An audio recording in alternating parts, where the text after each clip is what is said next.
Sir जी आए हुए हैं अम्बेडकर भवन पर, तो हम इनसे कुछ बात करते हैं।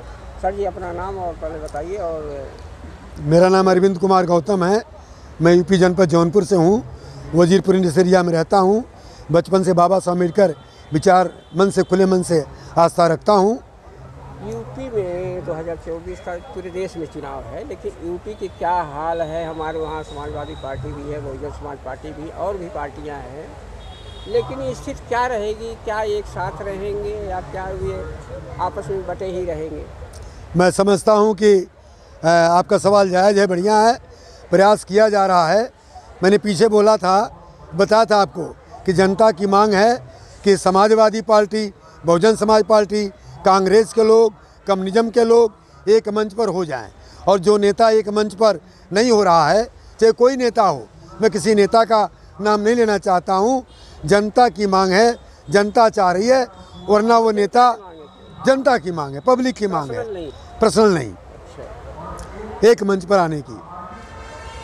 तो क्या ऐसा संभव हो सकता है? मैं समझता हूं कि राजनीतिक में सब जायज़ है, संभव भी हो सकता है और नहीं भी हो सकता है। अभी आपने देखा कि केजरीवाल जैसे दिल्ली के मुख्यमंत्री को बंद कर दिया जा रहा है, तमाम नेताओं को बंद किया जा रहा है, सीबीआई लगाई जा रही है।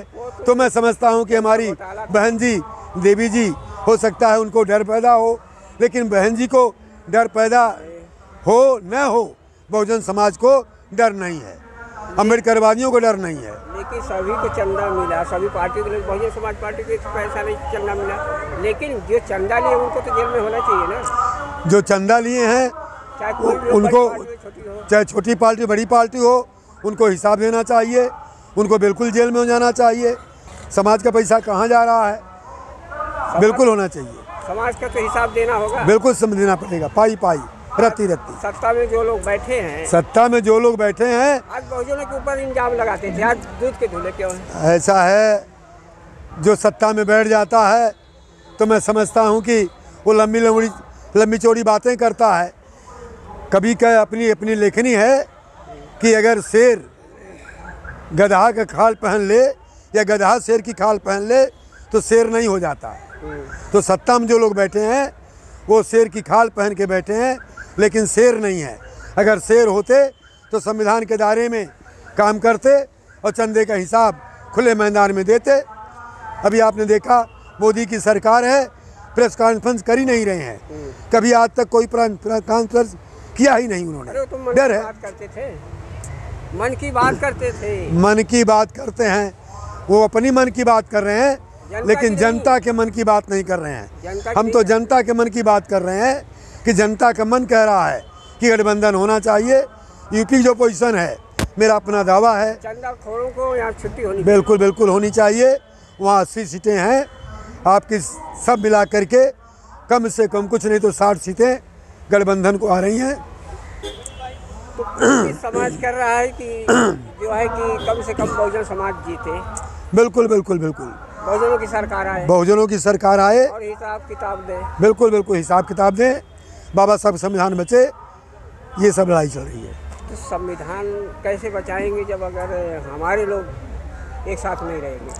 अलग अलग जैसे संगठन है, अलग अलग बटे हुए लोग अभी आप एक साथ आएंगे। अभी आप रामलीला ग्राउंड में थे, आपने देखा होगा तमाम संगठन के लोग धीरे धीरे धीरे धीरे आ रहे हैं, और जब अत्याचार पापाचार जोर जुल्म बढ़ता है तब तमाम संगठन के लोग इकट्ठा होते हैं, हो रहे हैं।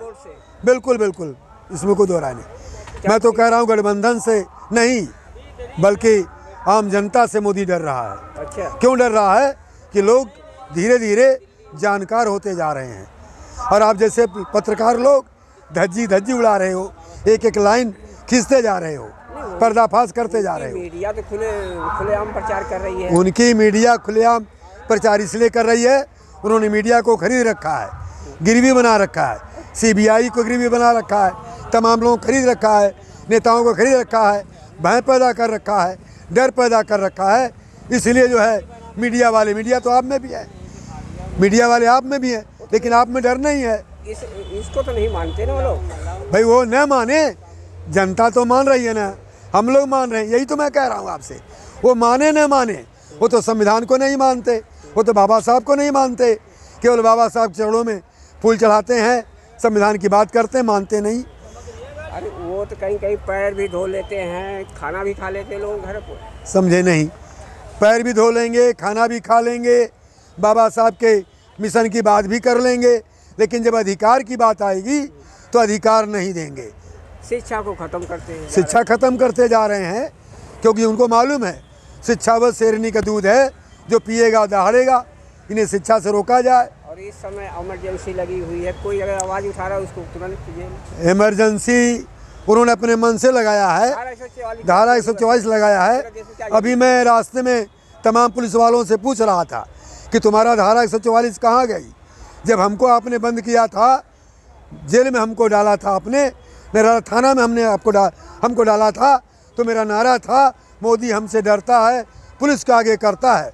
तो आज पुलिस वालों से मैंने पूछा है, कमिश्नर साहब को मैंने चिट्ठी लिखा है, आचार संहिता भी लगी है, तुम्हारा 144 धारा कहाँ है? आज लाखों लोग जो है रामलीला ग्राउंड में पहुँच रहे हैं, कहाँ तुम्हारी धाराएं चली गई?